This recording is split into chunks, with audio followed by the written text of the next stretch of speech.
banyak dah dia boleh cakap, boleh menyanyi, boleh cakap. Yang daripada awal bulan, awal tahun itu daripada tak boleh cakap, sekarang ni dah popek.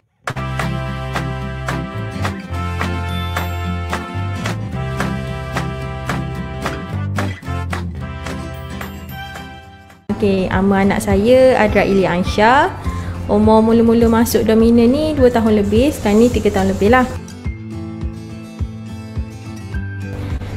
Saya tahu mengenai Domina ni masa tu pergi klinik pakar, masa untuk first temu janji dengan pakar lah. Lepas tu tanya ada beberapa orang parent sana hantar anak kat mana. Lepas tu dibagi option banyak-banyak. Option adalah berapa option. Lepas tu yang paling dekat sekali sini. So saya tahu sini lah, Domina ni lah. Ilya dulu sebelum datang sini, mula-mula ingatkan memang saya dah nampak dia tu ada macam ciri-ciri autism. Tapi husband masa tu bagi tahu, ayah Ilya bagi tahu mungkin dia ada masalah pendengaran. Sebab tu dia tak boleh nak respon. Lepas tu pergilah buat auditory punya punya treatment. Lepas tu tak ada masalah pendengaran. So kita pun dah tahu situ masih macam ada something wrong lah. Ilya dulu dia duduk dalam dunia dia sendiri. Kita panggil dia tak respon, semua-semua tu lah. Lepas masuk PIKK ni, alhamdulillah, maksudnya dalam masa 3 bulan tu memang banyak perubahan. Sebabnya lepas tu kan PKP, maknanya dalam masa 3 bulan tu daripada tak boleh cakap dah boleh cakap. Sekarang ni kalau nak fikir macam even semalam pun, sampai semalam tu macam dah banyak dah dia boleh cakap, boleh menyanyi, boleh cakap. Yang daripada awal tahun itu daripada tak boleh cakap, sekarang ni dah popek.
Assalamualaikum.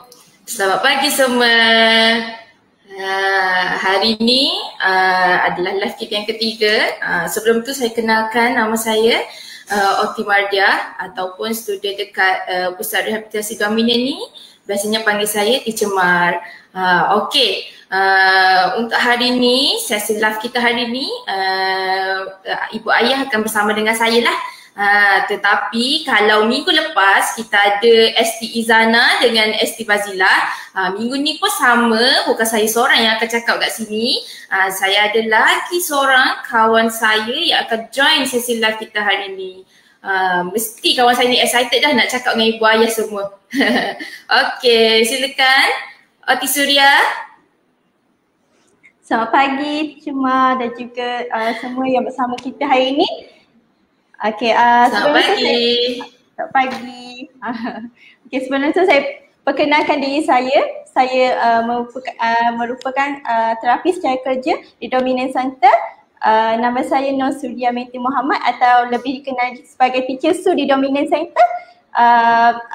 Saya merupakan graduan daripada UiTM Pencak Alam. Saya dengan Teacher Mak adalah satu universiti. Kami, dia ada junior saya dan saya ada senior dia. Senior saya ni Teacher Suria. Jadi saya pastilah ibu ayah mesti yang hantar anak pergi Dominant akan kenal seorang-seorang daripada kami. Kalau tak Teacher Suria dengan Teacher Mardia, kalau tak dengan Teacher Mardia dengan Teacher Suria. Jadi ibu ayah yang ada join kita pagi ni boleh je komen-komen sikit kat Facebook tu. Kami pun nak tahu siapa yang tengok live kami hari ni. Mana tahu ada yang kami kenal. Ada ke ibu ayah student yang datang sini? Betul tak Teacher Suria? Ya betul. Sekarang ni Puan Nur Azila Muhammad Ali kan. Selamat pagi juga untuk Puan. Okay, selamat datang. Jadi boleh like dan juga share supaya apa yang saya dan Teacher Ma kongsikan hari ni dapat manfaat untuk semua. Betul tu Teacher Su. Nak PKP ni kan mesti ramai dah buntu nak buat apa kat rumah, tak tahu dah nak buat apa ni. Mainan pun dah habis semua kita semula kan. Daripada PKP 1/0, 2/0, 3/0. Betul tak Teacher Su? Betul Teacher Ma, betul sangat. Jadi hari ni kita nak kongsikan kan macam mana kita nak main tanpa melibatkan mainan. Jadi mesti semua parents nak tahu kan macam mana kita nak main sebenarnya tanpa melibatkan mainan. Tu yang paling penting. Supaya apa hari ni yang kita sampaikan dapat manfaat untuk semua. Betul tu Teacher Su. Itulah tujuan kita buat live hari ni. Sebab kita nak share tentang satu topik yang bagi saya personally sangat menarik lah. 5 cara kita nak bermain dengan anak, 5 cara mudah bermain dengan anak di rumah melalui people games. Saya yakin ada ibu ayah yang tengah tengok sekarang ni dah tahu apa tu people game. Tapi tak apa Teacher Su, kita explain lagi sekali apa tu people game Teacher Su. Okay, sebelum tu people game, kita sebenarnya tahu people game adalah satu permainan tapi people tu adalah orang. Jadi secara kata mudah adalah kita bermain dengan anak atau bahasa skemanya aktiviti fizikal yang melibatkan interaksi antara ibu dan anak. Tapi sekarang ni kita tahu dalam konteks environment dekat di rumah kita bermain dengan sama ada ibu atau ayah. Jadi kita nak tahu lebih lanjut kan siapa lagi sebenarnya yang kita boleh bermain people game ni. Jadi saya teruskan kepada Teacher Ma untuk beritahu lebih lanjut siapa lagi yang kita boleh main people game ni. Silakan Teacher Ma.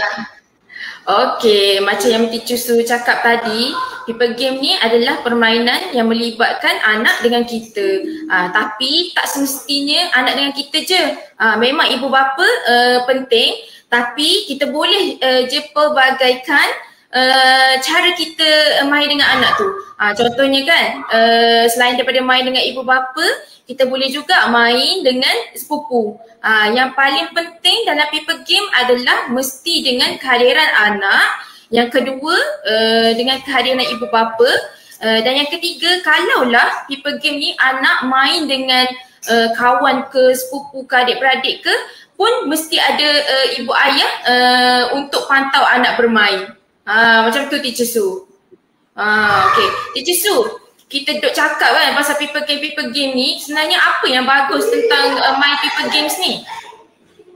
Okay, bagus sangat untuk people game ni, dia sangat bagus Teacher Ma dan juga siapa yang melihat tontonan hari ini. Sebenarnya people game ni manfaat dia secara umumnya dan yang pertama adalah dapat menggalakkan interaksi antara ibu bapa dan juga anak. Yang kedua, adalah dapat menguatkan atau menguatkan ikatan atau bonding antara ibu dan anak. Okay, yang ketiga, kita dapat meluangkan masa bersama anak. Sebab masa PKP inilah kita sebenarnya ada masa yang banyak untuk anak-anak kita. Betul kan? Jadi betul. Sebenarnya manfaat, betapa besarnya manfaat people game ni kepada anak sebenarnya. Jadi kita sebenarnya nak tahu lebih lanjut kan, apa sebenarnya people game ni. Jadi jom saya dan Teacher Mak kongsikan sama-sama 5 people game yang mudah yang kita boleh apply kat rumah. Ni saya pun tak sabar nak share ni Teacher Su. Tapi sebelum tu kita ada seorang parents yang respon pada kita, Puan Mahdiah Ali. Puan Mahdiah cakap, "TQ teacher, semoga Anas dan Anis lebih baik dengan bimbingan cikgu-cikgu yang bagus. Amin insya-Allah." Kami pun kat Dominion berharap semua anak yang datang sini menunjukkan progres, paling kurang pun boleh kita kata macam berdikari dalam kehidupan seharian kan. Terima kasih Puan Mahdiah join live kami hari ni. Okey, jadi kita berbalik kepada 5 aktiviti people game yang mudah dilakukan di rumah. Jadi saya minta admin tolong up poster yang admin dah buat cantik-cantik, nak share dengan parents kita.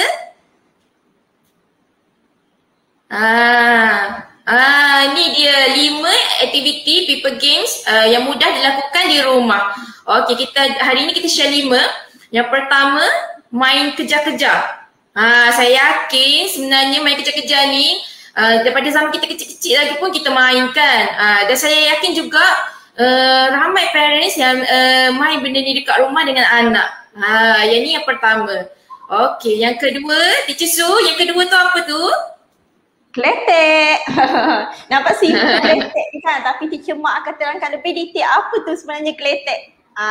Kletek yang sebenarnya tu apa manfaat dia? Bukan kletek yang macam biasa-biasa yang kita tengok kan, tapi sebenarnya kita tahu efek dia. Okey, seterusnya.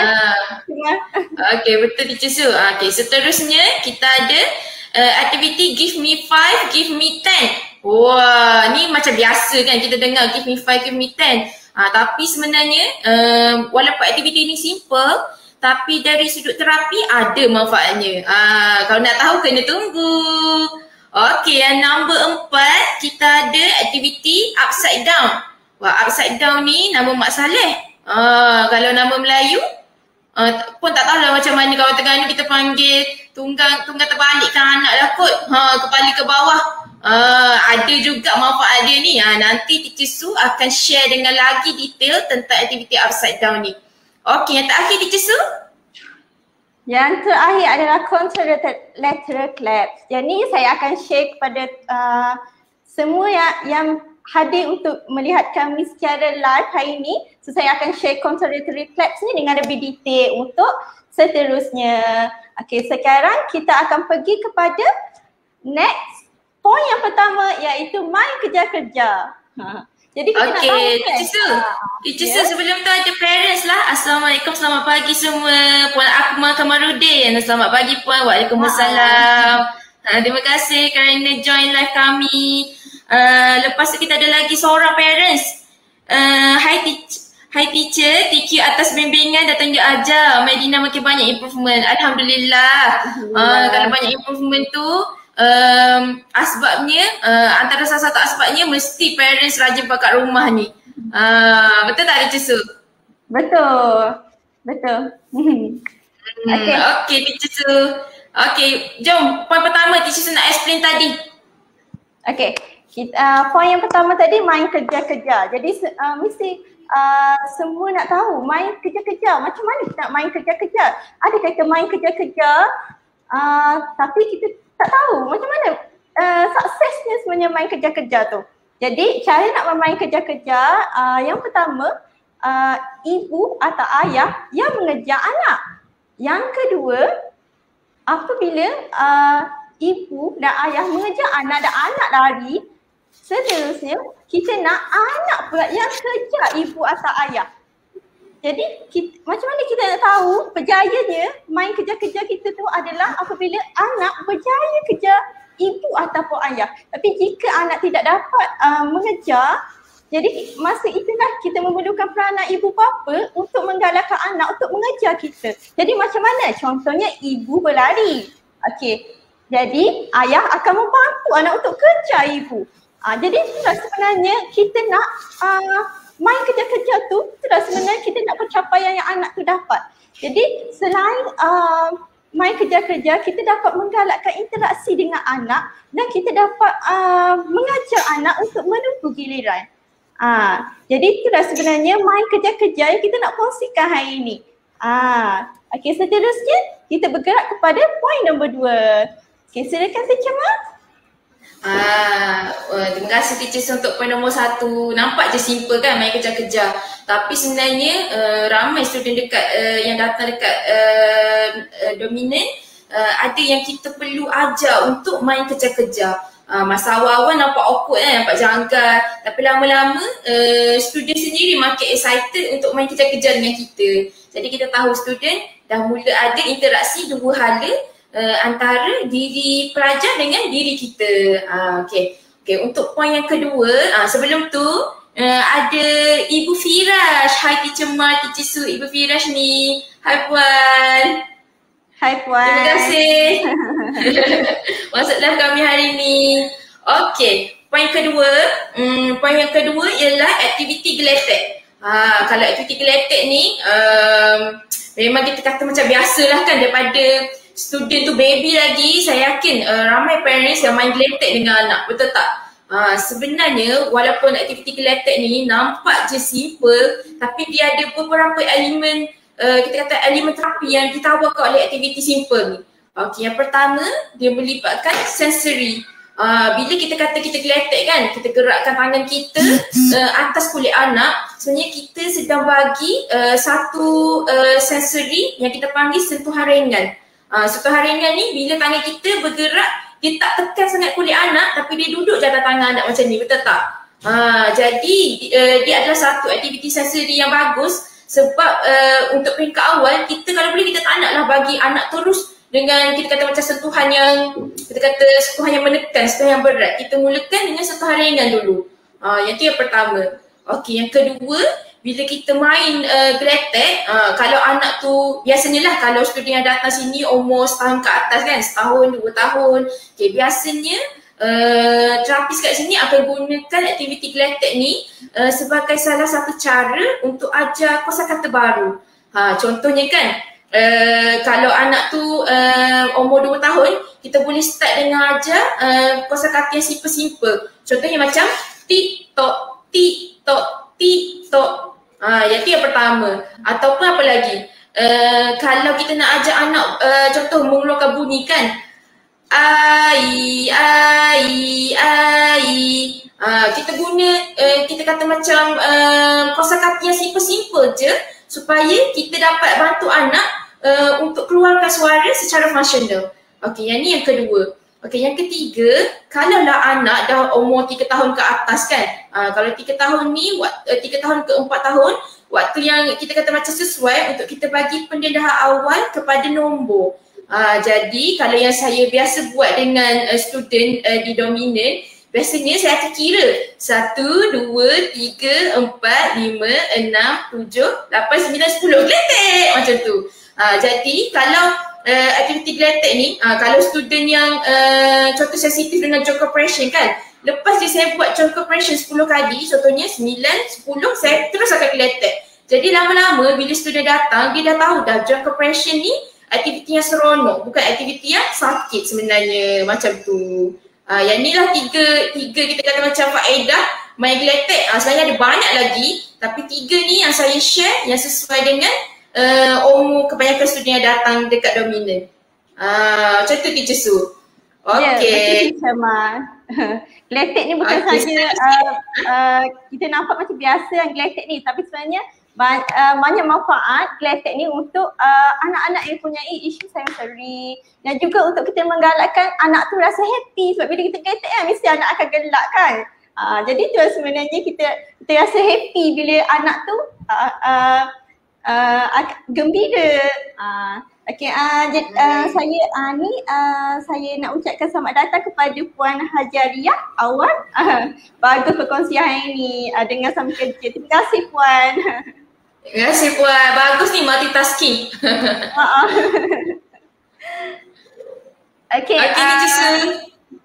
Teacher Ma dah cerita poin yang kedua iaitu black tag. Jadi saya akan ceritakan poin yang ketiga iaitu upside down. Jadi upside down ni bahasa Inggeris upside down, tapi tak tahu bahasa Melayu tu apa, terbalik. Terbalik tu apa? Jadi sebelum tu saya akan tunjukkan gambar upside down, macam mana kita nak lakukan upside down kat rumah. Jadi cara dia adalah untuk upside down ni, kalau tuan dan puan boleh lihat dekat skrin sekarang ni, upside down adalah contohnya, saya akan gunakan air ni anak patung.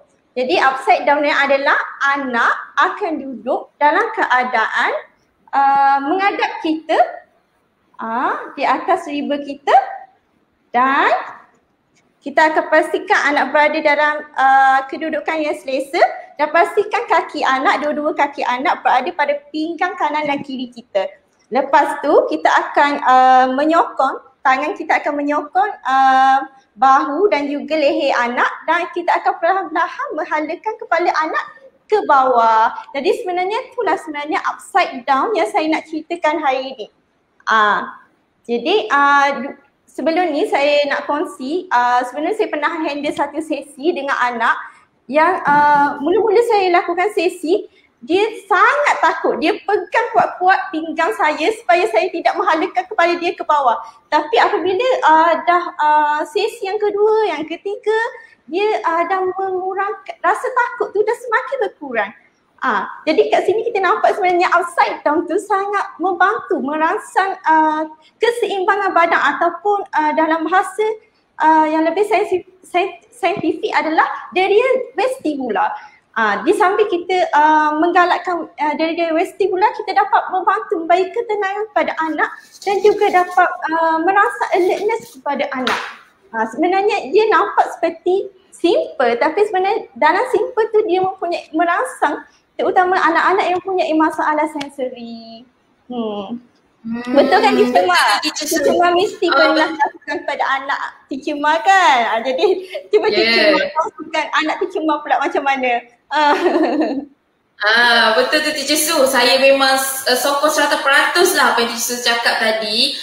Sebenarnya saya pun ada pernah lah gunakan teknik upside down ni. Saya minta parents untuk buat dekat anak, sebab ada seorang student ni, kita dah start train untuk akademik, tapi masa dia buat aktiviti akademik, anak ni selalu termenung. Jadi sedikitlah mengganggu, kita kata, pace anak untuk buat aktiviti kan. Jadi saya pesan kat parents, balik rumah minta encik dengan puan buat aktiviti dalam keadaan upside down. Buatlah apa-apa aktiviti, contohnya macam masukkan motor halus, main aktiviti motor halus ke dalam posisi upside down ni, supaya saya nak bagi macam dia lagi alert dengan sekeliling lah macam tu. Jadi sebulan selepas tu, bila anak ni datang, saya sendiri terkejut bila anak ni dia boleh siapkan aktiviti akademik tu tanpa kita kata macam termenung. Kalau termenung pun sekejap-sekejap je. Very minimal lah termenung tu. Jadi kita nampak lah, sebenarnya aktiviti vestibular yang simple macam upside down ni pun boleh bantu anak kalau kita konsisten buat aktiviti ni. Macam tu Teacher Su. Betul Teacher Ma. Bersama kita hari ni Puan Fauzana Zima Muhammad. Anak saya berumur 4 tahun tapi dia masih kurang dalam balancing. Contohnya kita nak pakai seluar, perlukah pegang something, is it normal? Jadi untuk soalan daripada Puan Fauzana Zima, saya dan Teacher Ma akan jawab pada hujung sesi, boleh ke? Sebelum kita akan teruskan kepada poin yang keempat. Untuk poin yang keempat, kita ada aktiviti Give Me 5, Give Me 10. Aktiviti ni saya sangat sukalah buat dengan student saya, sebab saya suka main dengan dia orang. Jadi kalau dengan student, biasanya yang pertama saya akan gunakan aktiviti Give Me 5, Give Me 10 ni sebagai reward. Contohnya lepas buat aktiviti kan, lepas dah berjaya follow instruction daripada teacher untuk buat aktiviti sekian. Jadi reward dia high five. Sebenarnya sebagai reward untuk anak kan, bila anak berjaya buat apa-apa, dia tak perlu pun reward yang kita kata macam berharga ke, valuable ke. Dia boleh jadi reward yang simple-simple. Contohnya macam high five, high ten, benda ni pun bagus untuk anak. Bila kita demand anak untuk buat high five, high ten kan, yang pertama kita sebenarnya sedang train anak dengan koordinasi mata tangan. Mana tangan kita, situlah anak kena tepuk. Yang tu yang pertama. Yang kedua, kita akan train anak untuk dengar arahan kita. Contohnya kan, kalau kita cakap give me 5, kena angkat satu tangan je. Kalau kita cakap give me 10, kena angkat dua tangan. Yang ni yang kedua. Okey, yang ketiga dalam give me 5, give me 10, dia ada beberapa elemen. Yang pertama, anak kena dengar betul-betul. Jadi yang kedua, anak kena tengok betul-betul. Yang ketiga, kebiasaannya bila kita give me 5, give me 10 ni, anak dalam posisi statik ataupun posisi yang kita kata macam duduk atas kerusi ke, duduk atas lantai ke. Jadi secara tak langsung kita boleh train anak untuk ada sitting tolerance. Sitting tolerance ni kebolehan untuk duduk di meja untuk satu jangka waktu supaya anak boleh buat aktiviti dekat meja lah kan. Sebab kalau nak pergi sekolah kan kena duduk kat meja lama untuk dengar cikgu cakap kan. Jadi aktiviti ni boleh jadi asas kepada sitting tolerance tu. Macam tu Teacher Su. Teacher Su ada tak kita kata macam pengalaman menarik tentang kita kata give me 5, give me 10 ni? Tentu dah ada Teacher Wan. Biasanya kalau saya akan buat give me 5 atau give me 10 ni apabila anak berjaya melakukan satu kerja ataupun tugasan, sebab kita sebagai reward kan, kita nak dia rasa happy, dia rasa macam benda tu satu pencapaian untuk dia. Jadi apabila dah habis sesi ataupun dah habis setiap satu task ataupun aktiviti, kita akan pastikan kita bagi high five. Jadi kita anak akan rasa macam bahagia dan dia rasa macam ada satu kepuasan untuk anak tu. Betul Teacher Su. Betul. Okey, sebelum nanti kita saya dah nampak beberapa soalan lagi. Sebelum tu Teacher Su, poin yang kelima kita hari ni, poin yang terakhir. Apa Teacher Su? Untuk poin yang kelima kita adalah contralateral claps. Okey, contralateral claps. Okey, claps kita tahu adalah tepuk tangan. Tapi contralateral claps tu sebenarnya tepuk yang macam mana? Tapi untuk contralateral claps kami ada YouTube, di YouTube kami iaitu Dominant Channel. Tuan-puan kami akan kongsikan link di bawah untuk tuan-puan untuk melihat lebih detail 7 pergerakan yang terlibat di dalam contralateral claps. Tapi hari ini saya cuma nak share 3 sahaja pergerakan contralateral claps yang kita boleh lakukan di rumah dengan anak. Okey, yang pertama adalah tepuk depan. Okey, yang kedua adalah tepuk bawah. Yang ketiga adalah tepuk atas. Okey, boleh ke tuan-puan?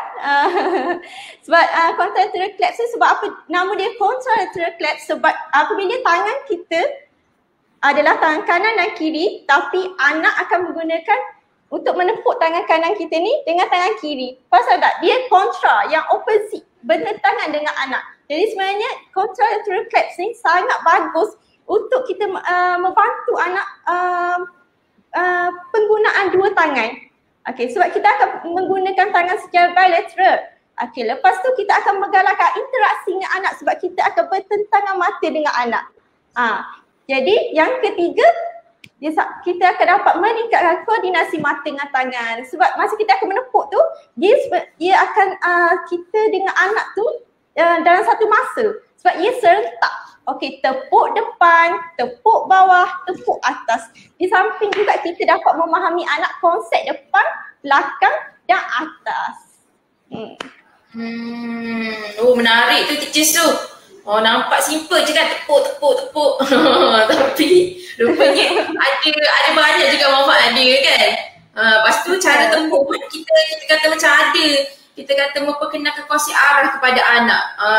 Jadi nanti bila nak tulis alfabet, jadi anak jadi tahulah kalau tulis B ke kanan ke kiri. Tulis A, batang A tu dari atas ke bawah. Macam tu kan Teacher Su, betul? Betul. Terutamanya ia bagus untuk visual perception, untuk arah. Sebab kita perasan kalau kita menulis huruf P tu dia akan ke kanan, tapi kalau huruf Q dia akan ke kiri sebab ia melibatkan arah.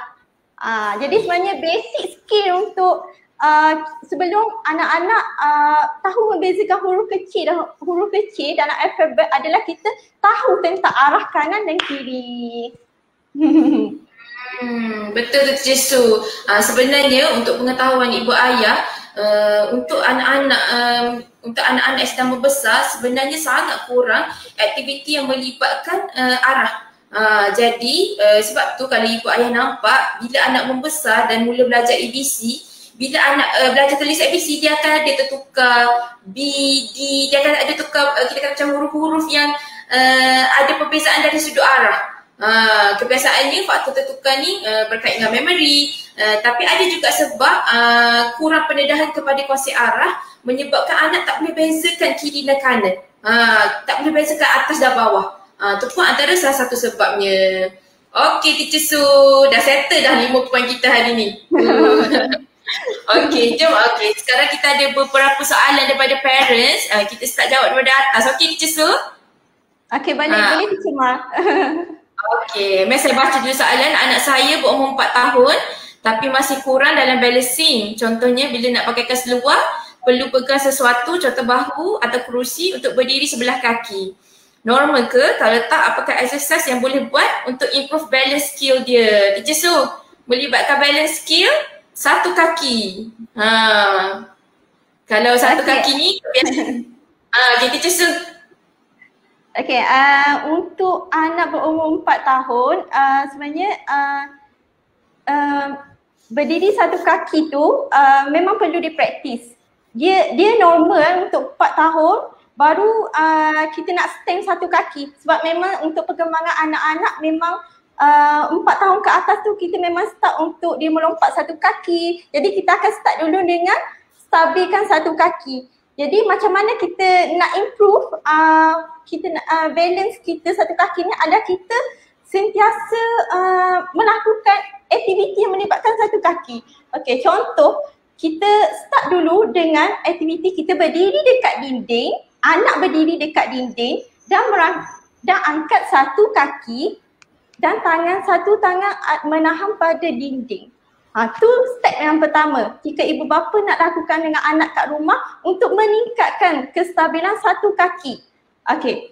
Jadi selepas anak dah berjaya, contoh anak dah berjaya pegang dekat dinding, kita akan tambah masa. Okey, kita tambah. Okey, pada permulaan kita boleh start dengan kita kiraan 1 hingga 10. Okey, yang kedua, bila anak dah semakin stabil, kita kena tambahkan masa. Jadi bila kita dah rasa is okay, dah balance dah, tak ada masalah nak jatuh dah. Jadi kita lepas tu kita akan start kurangkan bantuan tu. Jadi, macam mana kita nak kurangkan bantuan? Maksudnya ibu bapa memainkan peranan. Jadi anak boleh sentuh ibu bapa apabila kita dah kurangkan grading. Tadi dah hanya pegang dinding kan, tapi sekarang ni pegang ibu je. Tapi ibu akan on off melepaskan bantuan tu dengan anak. Jadi kita sebenarnya benda skill ni sebenarnya tak akan dapat hari ni terus akan dapat. Dia sebenarnya benda tu kena lakukan hari-hari sebab kita kena praktis sebab dia adalah motor skill. Benda yang perlu di-train dan perlu dipraktis barulah anak tu akan dapat skill tu. Menjawab ke puan jawapan saya ni? Ke ada teacher nak tambah untuk poin saya? Betul tu Teacher Su. Macam yang Teacher Su cakap, kalau kita nak train satu-satu skill pada anak, kita memang kena buat aktiviti tu. Tapi saya ada cara yang kedua. Bukan cara yang kedua, kita kata macam aktiviti yang kedua kita boleh buat dengan anak. Bila kita kata sesuatu aktiviti yang melibatkan balancing kan, dia melibatkan kestabilan otot badan kita. Otot badan ni kita ada otot yang kita panggil otot utama iaitu core muscle. masa ni biasanya otot-otot besar dekat bahagian badan, contohnya bahagian belakang badan kita lah. Kita juga boleh buat aktiviti sebagai tambahan kepada aktiviti yang teacher Su buat tadi. Contohnya kita buat aktiviti wheelbarrow, kita buat aktiviti weight bearing, tampung berat badan di atas bola, supaya kita boleh kuatkan otot-otot belakang anak ni, otot-otot yang besar-besar ni. Jadi bila otot belakang yang besar ni kuat, jadi boleh bantu badan untuk tingkatkan keseimbangan badan lagi. Macam tu. Okey, soalan seterusnya. Okey, saya sangat. Okey, teacher Su, sila. Daripada Puan Najmiyah. Umur berapa yang sesuai untuk upside down ni ya? Okey, boleh tak yang ni teacher Man tolong jawabkan? Okey, soalan ni menarik. Sebab upside down ni, kalau tengok dalam gambar yang kami share tadi, ada gambar baby, ada juga gambar umur lebih kurang macam 3-4 tahun kan. Sebenarnya upside down ni kebiasaannya kalau di dominant kami akan start buat untuk anak bila anak dah berusia setahun ke atas, contohnya macam setahun 5 bulan, kita dah start bagi upside down supaya aktiviti upside down ni kita nak bagi, kita kata macam kita nak stimulate dia keseimbangan anak tu dulu. Jadi biasanya kalau umur setahun 5 bulan ni kita tak adalah bagi yang sampai bawah terus kan, sampai kepala memang betul-betul bawah, tak adalah. Kita akan start perlahan-lahan macam teacher Su cakap tadi, kita grading, kita tingkatkan kesukaran tu sikit-sikit. Mula-mula kepala sikit je bawah, lama-lama makin banyak, makin kita kata macam darjah kepala ke bawah tu makin banyak macam tu. Okey, soalan seterusnya. Okey, kalau guna peanut ball atau yoga ball, boleh kan buat upside down? Teacher Su? Okey, kalau sebelum ni kalau saya buat upside down memang saya akan gunakan ball. Tapi untuk ball tu dia akan ke bawah sangat.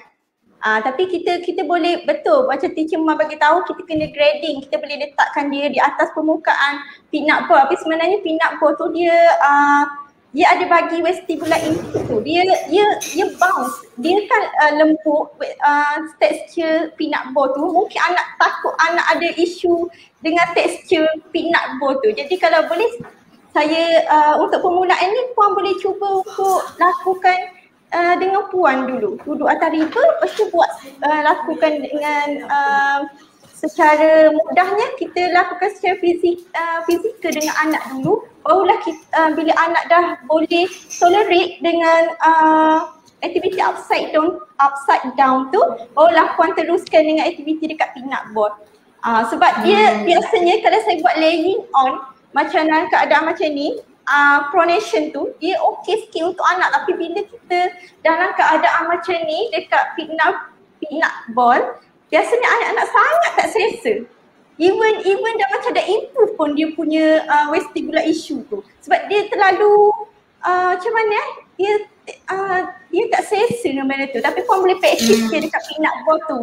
Bagi dulu letakkan macam menghala sedikit ke bawah dan barulah puan grading sampai ke lantai tu. Sebab peanut ball tu biasanya anak akan menekan dekat bahagian lantai tu. Sebab dia kecil je, dia punya tu peanut ball tu rendah. Sebab takut terlalu mengejut untuk anak. Betul tu Cik Su. Kalau boleh bila kita bermain dengan sensori ni kan, kita tak nak bagi sesuatu yang kita kata macam sedebuk ke anak macam tu kan. Tiba-tiba je terus bagi yang macam susah. Dia ada sedikitlah perbezaan antara kita guna diri kita sendiri bila kita buat upside down dengan kita guna bola. Bila kita guna diri kita sendiri kan, dia akan provide sense of security. Compare dengan guna bola. Okay, bila ibu yang pegang kan, takkanlah ibu nak jatuhkan anak, betul tak? Kalau jadi anak, dia rasa tahu bond antara diri dia dengan diri ibu bapa. Jadi bila ibu ayah yang buat dulu peringkat awal, ibu ayah buat dulu, jadi dia akan bantu berdasarkan pengalaman saya lah, dia akan bantu untuk berikan anak keyakinan untuk kekalkan posisi tu lama. Bila anak dah confident duduk dengan ibu ayah buat upside down tu, barulah kita slow-slow beralih kepada buat upside down menggunakan bola pula. Macam tu Cik Su.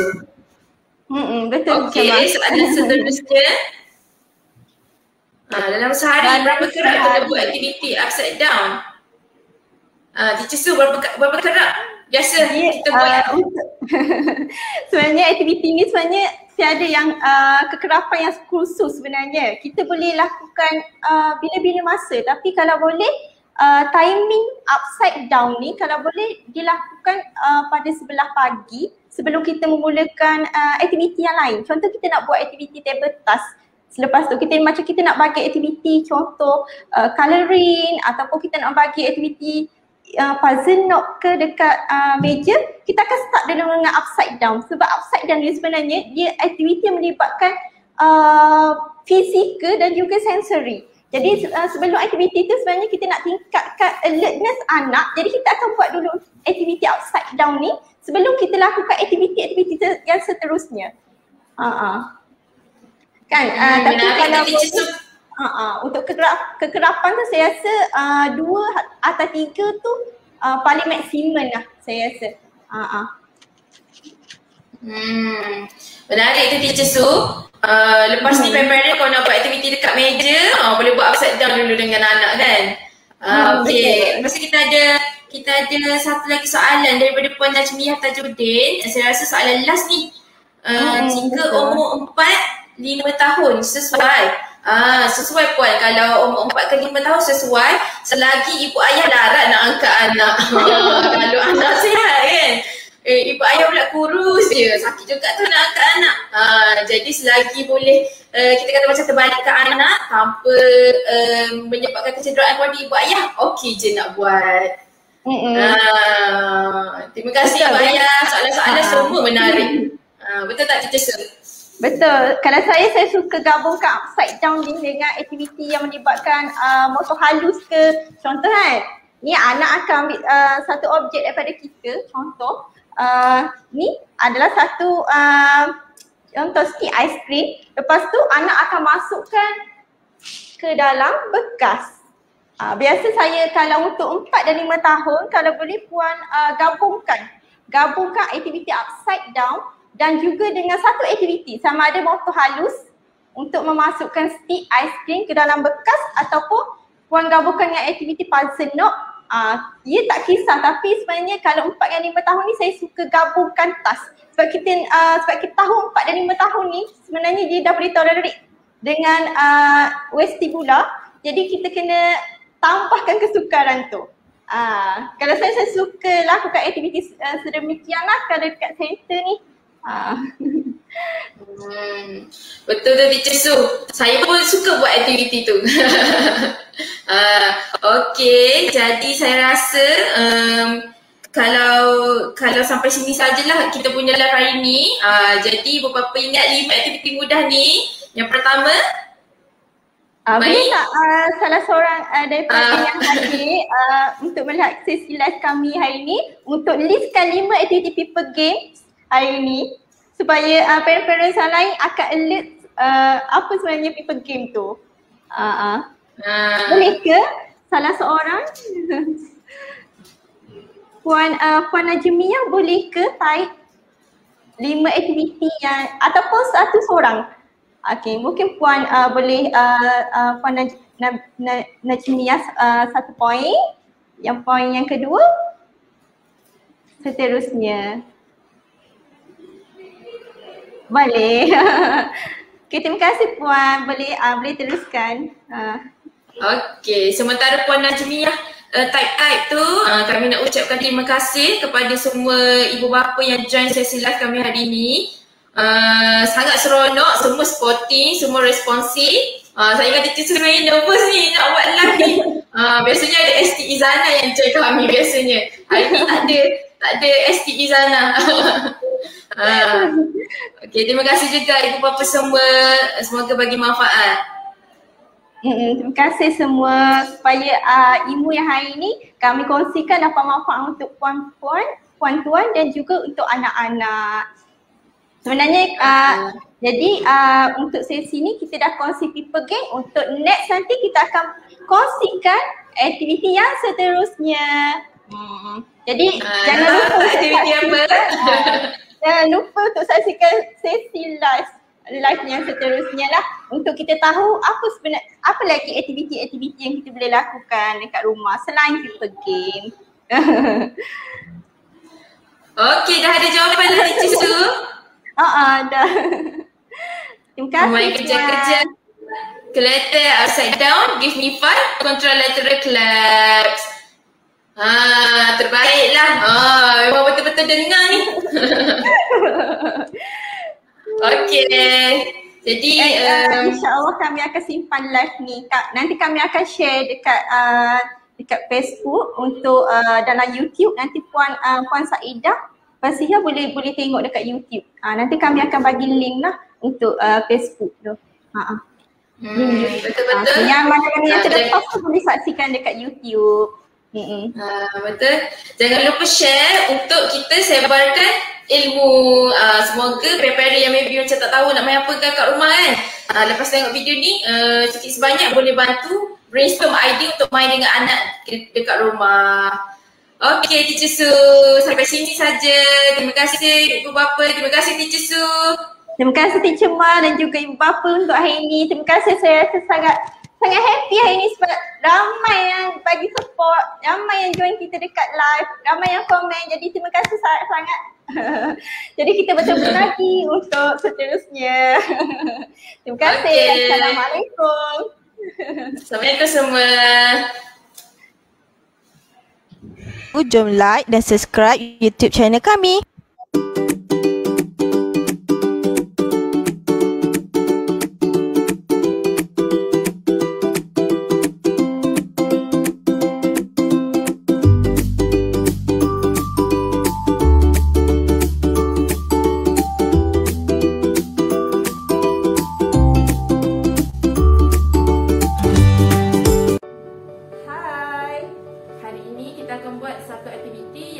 Contralateral clap. Aktiviti ini untuk meningkatkan koordinasi mata dan tangan serta meningkatkan interaksi antara ibu bapa dan anak. Permainan ini akan melibatkan 7 pergerakan iaitu 1, 2, 3, 4, 5, 6 dan 7. Saya akan lakukan watak ibu. Saya akan melakukan watak